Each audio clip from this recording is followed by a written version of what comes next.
Oke teman-teman, selamat datang di channel Ethical Hacking Indonesia. Di video kali ini kita akan membahas mengenai directory brute force gitu. Apa itu directory? Seperti biasa, seperti yang kita ketahui ketika kita sudah berkecimpung dalam dunia Linux, dunia IT, directory itu semacam jalan, atau seperti apa yang bilangnya, kayak semacam jalan untuk menuju ke suatu endpoint gitu. Jadi ada endpointnya gitu. Nah, directory ini adalah jalan menuju ke situ.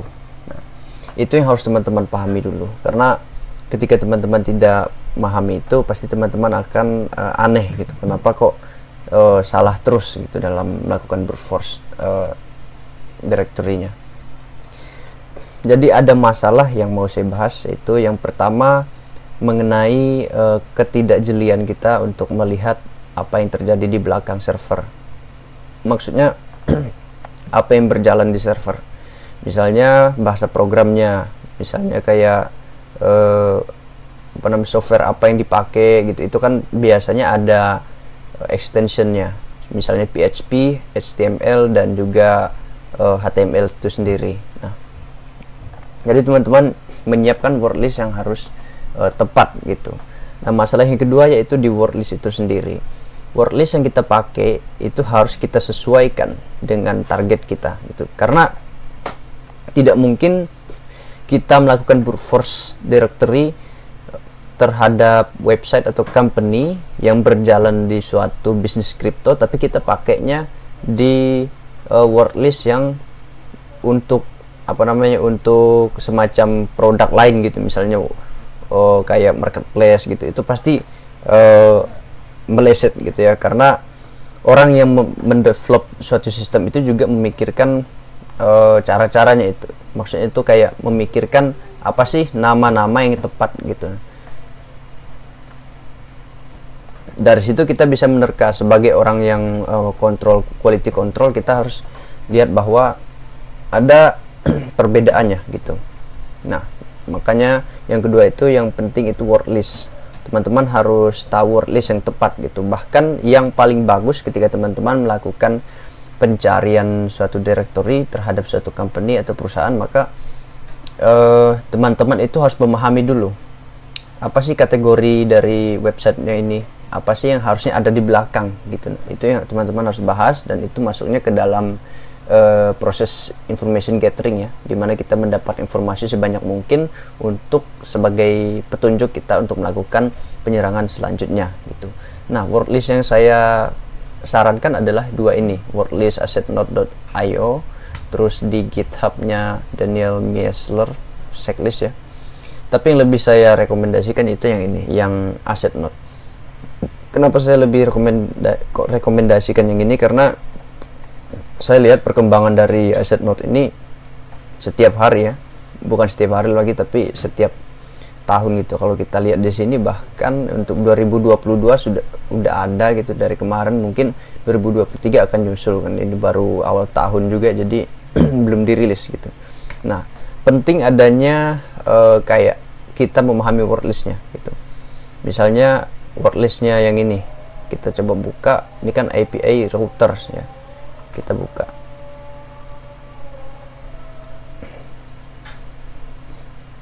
Jadi itu sebenarnya ada dua kesalahan. Itu kesalahan yang pertama, kita tidak melihat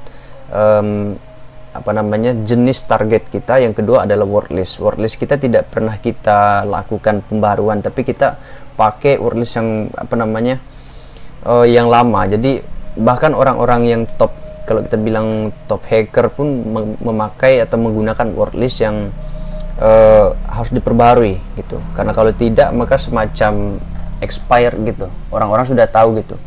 Jadi kalau untuk yang diperbarui, kemungkinan dia lepas dari tebakan si developer, maka kemungkinan besar juga kita bisa menemukan directory endpointnya. Nah, misalnya kita lihat di sini, ini semacam yang universal ya, yang umum gitu. Jadi kalau kita lihat di sini ada IP catalog system, PUB, product, search. Jadi kita lihat di sini dibuat sama aja, ada yang .js, grep, terus ada yang CSS segala macam.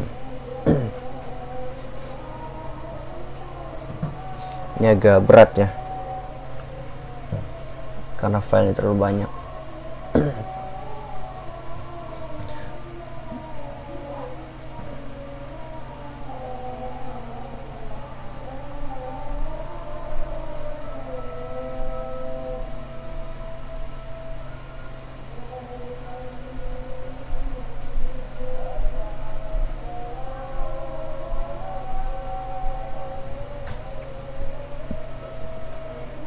Dan kalau teman-teman mau melakukan brute force itu ada beberapa tools yang mendukung, misalnya ada GoBuster, terus ada banyak, tapi yang saya sering pakai GoBuster, Dearbuster juga bisa, terus ada FFUF gitu. Dan untuk video kali ini mungkin kita akan pakai FFUF ya. Nah, di sini kita bisa lihat ini ada XML, ini artinya untuk directory atau endpoint yang sifatnya atau extension filenya adalah XML gitu. Kita lihat lagi, banyak sekali sih sebenarnya di sini. Ada TXT, ini biasanya yang umum gitu. Jadi kalau teman-teman bisa cari API, kita bisa coba cari. Nggak ada ya, XML. Nah, ini untuk yang XML. Tapi di sini kalau kita lihat, maka kalau di .txt berarti ini universal gitu. Teman-teman bisa langsung download di sini, atau bisa juga pakai yang ini ya, pakai komen ini untuk download semuanya. Di sini ada juga KitRunner. KitRunner ini tools yang dibuat sama seorang researcher atau seorang peneliti juga, ada di YouTube-nya, teman-teman bisa lihat. Di teknologi ini teman-teman sesuaikan aja ya. Dan kita akan coba cari yang agak ini aja ya, line count, cari yang agak dikit aja, salah biar kita jadikan sebagai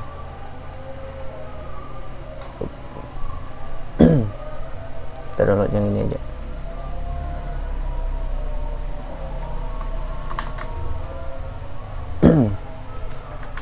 Kita bisa pakai perintah widget download. Untuk targetnya sudah saya siapkan. Nah, jadi di sini kita bisa lihat. Nah, kasih close dulu browsernya. Ada banyak sekali, yaitu berhubungan dengan XML. Kalau yang sudah spesifik XML di sini sudah pasti berhubungan dengan XML ya. Tapi kalau yang .txt itu dia fungsi umum gitu. Dan kalau kita lihat di sini itu cuma nama-nama file ya. Sebenarnya kita salah kayaknya. Kita harus cari yang umum aja sebenarnya. Karena kalau kita pakai yang ini, maka dia langsung nempak di situ aja. Kita langsung pakai yang ini. 2020 nggak jauh-jauh amat. Oke, kita kasih keluar.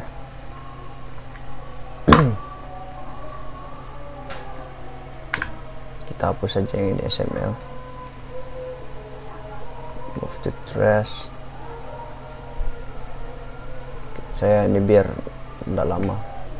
Oke, jadi sudah terdownload. Tinggal kita cek. Banyak banget ya. Kalau dia lama begini berarti banyak banget. Nah, di sini ada produk, API scenes, URL, count.json, button render, apa segala macam di sini. Tapi bentuknya adalah directory. Jadi dia mencari directory.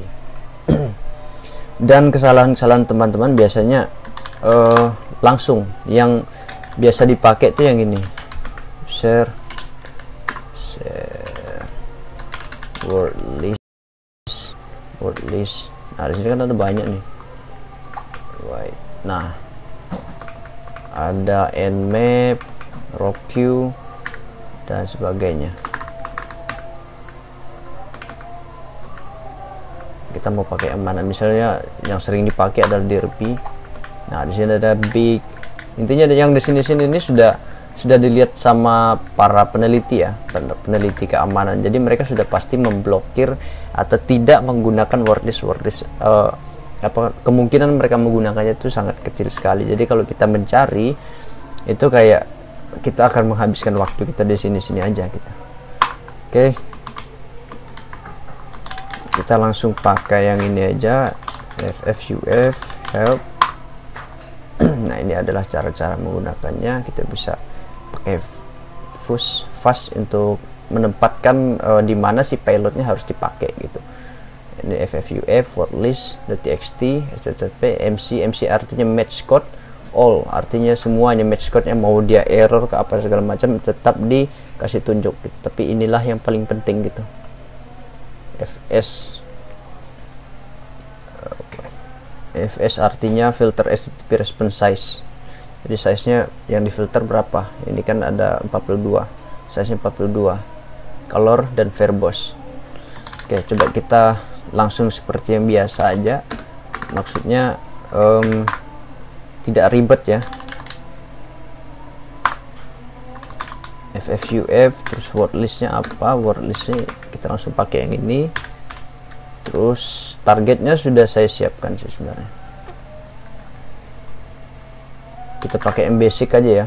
Untuk pengaturan segala berapa per second itu nanti teman-teman atur sendiri di time ya, karena ini sifatnya dia kekencangan gitu. Tapi kalau ini untuk bebas sih bebas aja gitu teman. Kalau untuk bug bounty atau bug hunter atau bahkan kita yang penetration tester itu harus menggunakan time yang tepat gitu, artinya tidak melebihi detektor firewall gitu. Jadi kalau misalnya kita menggunakan output yang terlalu kencang, maka akan dideteksi sama firewall, maka kita akan bisa kena gitu. Jadi kita langsung pakai yang basic aja, nanti teman-teman menyesuaikan aja. wait list apa tadi yang mau saya buat, target. Oke, nih xdfi.io kita coba pakai langsung aja kayak gini. HTTP, kita lihat apakah kemungkinan dia ada. Nah, untuk yang API biasanya ada dua jenis gitu. Misalnya API.site, misalnya penulisannya seperti ini, HTTPS. Saya contohkan di sini aja. Oke, baik.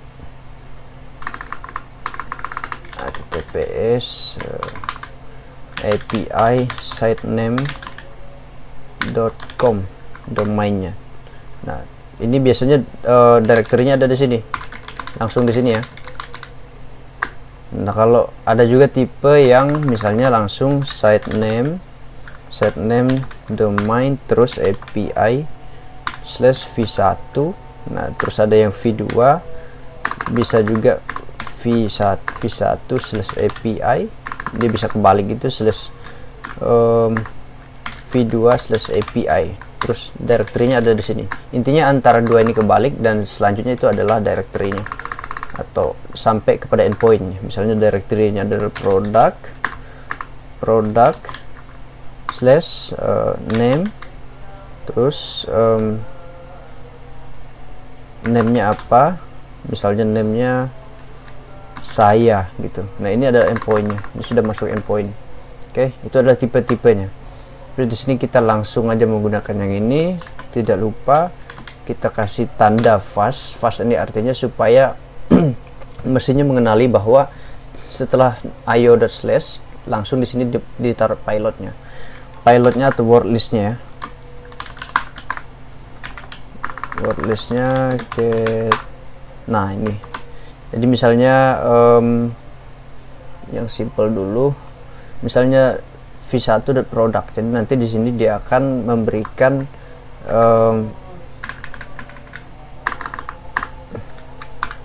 v1 ya, API v1/product gitu. Bisa juga di double slash karena memang payloadnya double slash ya. ada slash sendiri. Cuman kalau untuk sistem dia tidak mengenal misalnya begini, misalnya slashnya banyak juga dia akan tetap proses gitu. Jadi langsung aja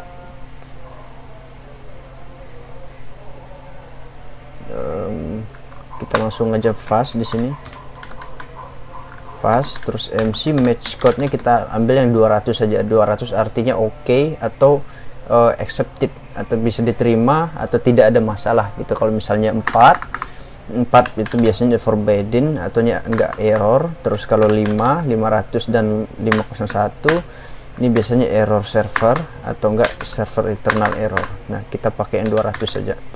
200 terus C, terus verbose. Verbose C artinya color, verbose ini untuk melihat proses yang terjadi gitu. Oke, kita tekan ini enter untuk menganalisa apa yang terjadi. Oke, di sini statusnya oke semua ya, kita lihat. Belum, tapi kita tidak serta merta untuk percaya gitu sama apa yang terjadi di sini. Kita harus cross check juga. Kenapa? Karena sistem dari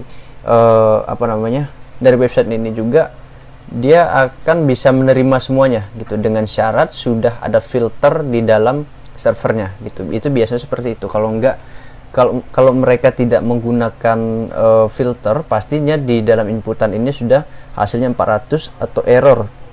Nah, kalau yang ini kan matchernya atau respon statusnya kan 200. Artinya ketika kita input ini, maka akan diproses oleh si server di server website ini, dilihat apakah yang masuk gitu. Kalau yang masuk ini forbidden atau untuk error, maka akan ditolak gitu. Coba kita cek.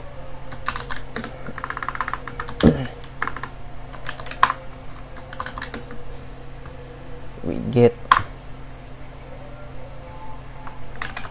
collect. Nah, jadi kita bisa lihat di sini what's going on. Version.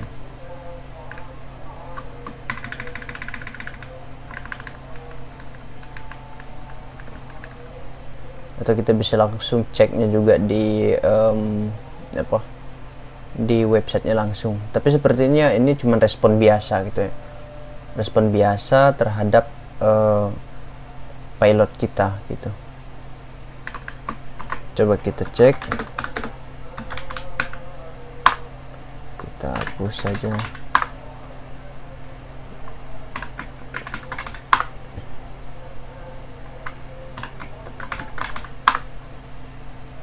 Oke, sudah terhapus. Kita cek ada URL-nya yang ini di browser. Harusnya sih enggak.